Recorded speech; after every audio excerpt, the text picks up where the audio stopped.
As World War II was coming to a close, President Roosevelt was determined to have a plan for the millions of veterans that would soon be coming home. His hope was to expand the middle class and prevent economic struggle. Through much effort, in 1944, Congress passed the Servicemen's Readjustment Act. This act became known as the GI Bill. The GI Bill had benefits for veterans that included things like tuition-free college education, health care, and a government-backed housing loan. It was a brilliant plan that would springboard our veterans back into society and give them the economic cushion they need to enter into civilian life once again. Unfortunately, the benefits of the GI Bill were almost uniformly denied to the nearly 1 million African American servicemen that fought in our United States Armed Services. As many of the black veterans returned, they came home to a world that was very much like the one they had left. Jim Crow laws were still in place. Most colleges were closed to them, and segregation was still law. And segregation was displayed in very curious and devastating ways. One such way was residential segregation. As many blacks were looking for housing and places to live, housing loans were denied to them.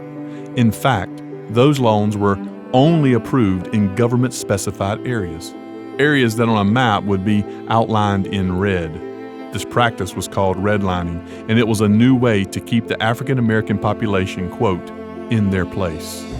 This, along with other practices, meant that the hope of a better life and the possibility of building wealth to pass on from generation to generation would not be soon realized. As the civil rights movement began, many leaders would not sit back anymore and simply receive such injustice. They fought against segregation. They pushed for Jim Crow to be defeated and won their right to vote without any lawful hindrance. They pushed to have the housing loan laws changed to allow equality to all.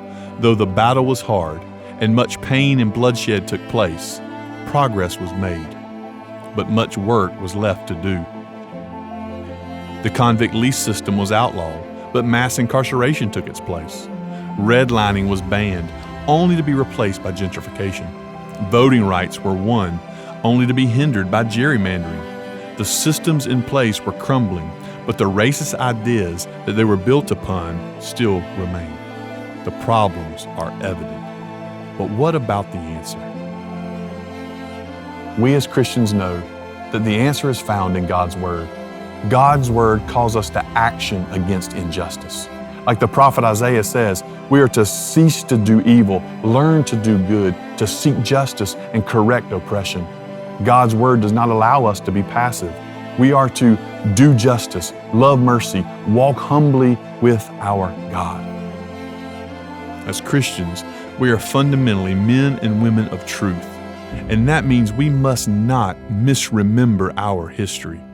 We must live as prophets to our culture. Well, I don't know what will happen now. We've got some difficult days ahead. But it really doesn't matter with me now because I've been to the mountaintop. I don't mind. Like anybody, I would like to live a long life. Longevity has its place. But I'm not concerned about that now. I just want to do God's will. And He's allowed me to go up to the mountain. And I've looked over and I've seen the promised land. I may not get there with you, but I want you to know tonight that we as a people will get to the promised land.